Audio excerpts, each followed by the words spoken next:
नमस्कार, मैं हूं पवन त्यागी।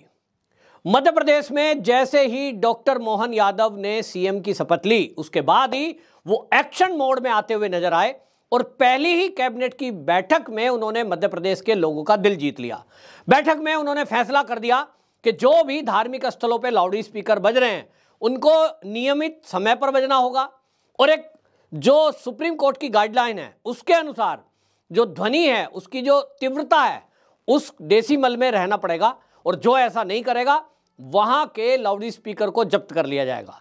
इस आदेश के बाद बहुत सारे हलकों में तहलका मच गया कि क्या ये योगी आदित्यनाथ जी जैसा ही कोई एक आदेश है, क्योंकि आपको याद होगा योगी जी ने इसी तरह से बिना परमिशन के बज रहे लाउड स्पीकर की जब्ती शुरू करी थी और धार्मिक स्थलों पे जो भी इस तरह के स्पीकर बज रहे थे उनको पुलिस के द्वारा आदेश दे दिया था हर थाना इंचार्ज को कि आपको आपके क्षेत्र में ये सुनिश्चित करना है कि कोई भी धार्मिक स्थल पर बगैर परमिशन के लाउड स्पीकर ना बजे, क्योंकि सुप्रीम कोर्ट की गाइडलाइन है।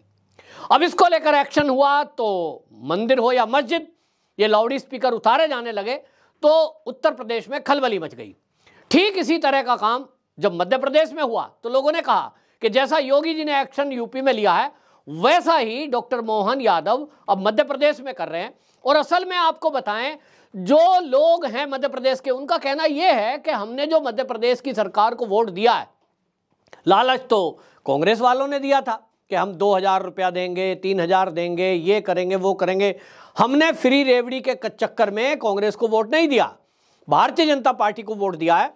और भारतीय जनता पार्टी को जो वोट दिया है वो ना तो सड़कों के लिए दिया है, ना फ्री बिजली के लिए दिया है, ना फ्री की पानी के लिए दिया है। मध्य प्रदेश की जनता ने अगर बीजेपी को चुना है उसके पीछे एक ही कारण है, वो कहते हैं कि यहां हमें योगी जी वाला एक्शन चाहिए, जैसा यूपी में योगी जी ने लॉ एंड ऑर्डर की सिचुएशन को कायम किया है।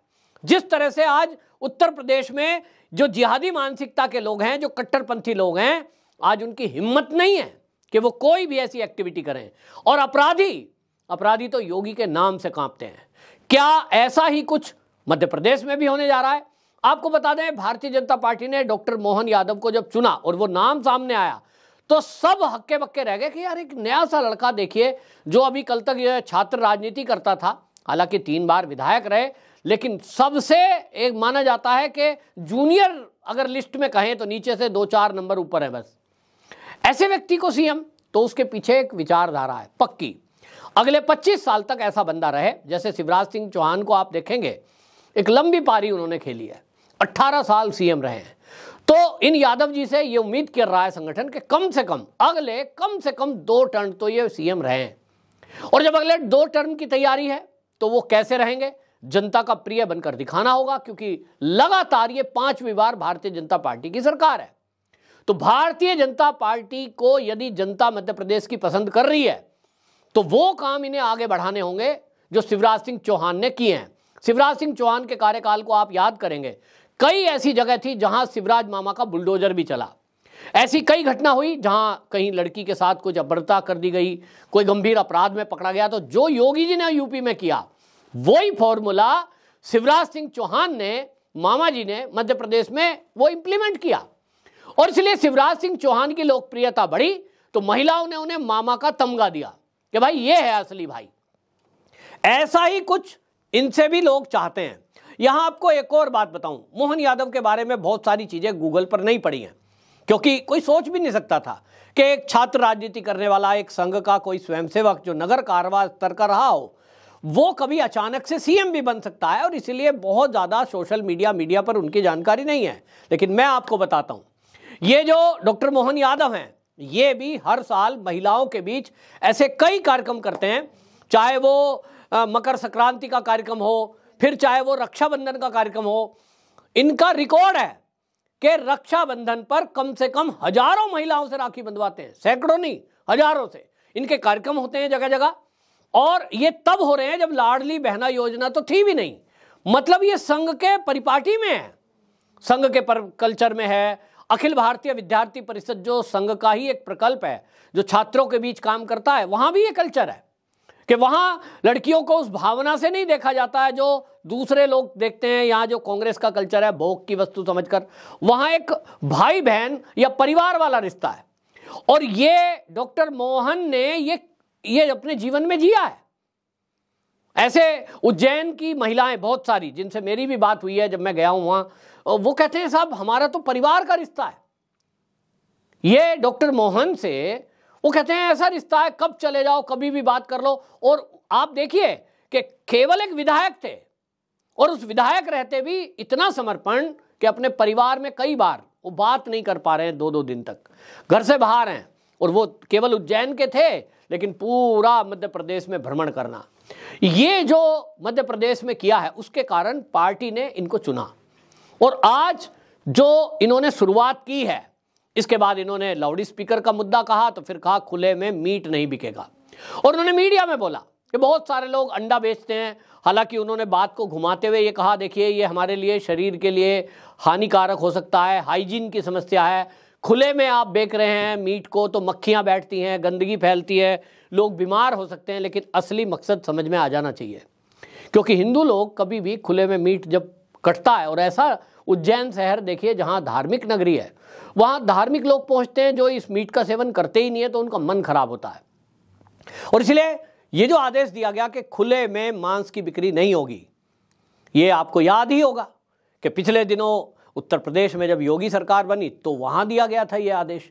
अब ये मध्य प्रदेश में भी इंप्लीमेंट किया गया कि भैया अंदर रहिए, आप अपनी दुकान में बांटिए, वहां रखिए, अंदर सड़कों पे नहीं बिकेगा। तो ये 2 आदेश ऐसे आए, लाउड स्पीकर और एक खुले में मीट। इन दोनों आदेश को पहली बैठक में जो करके डॉक्टर मोहन यादव ने पूरे मध्य प्रदेश को यह संदेश दे दिया कि यहां आप जैसी कल्पना करते थे कि योगी जैसा शासन चाहिए, उससे भी बेहतर शासन चलाने का प्रयास होगा। योगी जी से बेहतर होगा कि नहीं वो तो चलो दूर की बात है, लेकिन यह शुरुआती दौर में एक संदेश गया है कि भाई बिल्कुल धुआंधार बैटिंग होनी है, कोई ढिलाई होनी नहीं है। और 24 का चुनाव सर पे है तो इसलिए भी कोई समय ज्यादा है नहीं। इसी में डॉक्टर मोहन यादव ने यह भी घोषणा की है कि देखिए अयोध्या में राम मंदिर का भव्य उद्घाटन होने जा रहा है और उसके बाद हम मध्य प्रदेश से विशेष ट्रेन चलाएंगे, बस भी चलाई जा सकती हैं, और जो धार्मिक यात्रा में लोग जाएंगे उनका हम तिलक करेंगे, तिलक कर करके उनको विदा करेंगे यहाँ से, और यात्रा पे जाते समय उनके खाने पीने की व्यवस्था भी की जाएगी। ये सरकार ने घोषणा करके बता दिया है कि ये हिंदुत्ववादी सरकार है, हिंदुओं के लिए सरकार है, सनातनियों की सरकार है। और इसलिए जो जो सनातनियों की परिकल्पना में सरकार को लेकर बातें चल रही थी, और यह भी एक बात है कि मामा जी की सरकार में बहुत बेहतरीन काम हुए, बहुत सड़कें बनी हैं, बहुत जो आध्यात्मिक चीजें हैं, जहां आप देखें कि चाहे उज्जैन की बात करिए, आप महाकालेश्वर के आसपास देखेंगे, महाकाल लोक देखेंगे, इसी तरह आप देखें कि बहुत सारे इस तरह के काम हुए। लेकिन जो काम बाकी रह गए हैं उन कामों को डबल तेजी के साथ डॉक्टर मोहन आगे बढ़ाएंगे। मंत्रालय की अगर बात करें तो 16 दिसंबर से पहले मंत्रालय का गठन होना है, ऐसा तय हो गया है। अब उसमें खबरें ये आ रही हैं कि उसमें आप देखिए कैलाश विजयवर्गीय, प्रहलाद पटेल, गोपाल भार्गव, जयंत मलैया, राकेश सिंह, विजय शाह, ये ऐसे नाम हैं जो उम्मीद लगाए बैठे हैं कि उनका नंबर इसमें मंत्रालय में आ सकता है। आना ही है निश्चित रूप से, कई सांसदों को चुनाव लड़वाया गया तो उनका तो आना ही है। लेकिन आपको ये भी बता दूं, एक खबर जो मुझे सूत्रों से मिली है भारतीय जनता पार्टी के, और अपने जो मेरे मीडिया के लोग हैं वो ये बता रहे हैं कि शिवराज सिंह चौहान के मंत्रिमंडल में जो मंत्री थे उनको रिपीट नहीं किया जाएगा। वो जीत कर आए हैं लेकिन अब मौका नए लोगों को दिया जाएगा। जातिगत समीकरण जो आपने देखा, तो आपको यह भी बता दूं कि कम से कम 2 महिलाओं को मंत्रिमंडल दिया जाएगा, और ये 16 तारीख के पहले 2 महिला उसमें आपको शपथ लेती दिखाई देंगी। और जैसा कि आपने देखा कि सीएम और डिप्टी सीएम बनाते समय पार्टी ने निर्णय किया है कि उसमें दलित भी है, तो उसमें ओबीसी वर्ग भी है और सामान्य वर्ग भी है। ये संतुलन आपको मंत्रिमंडल में दिखाई देगा।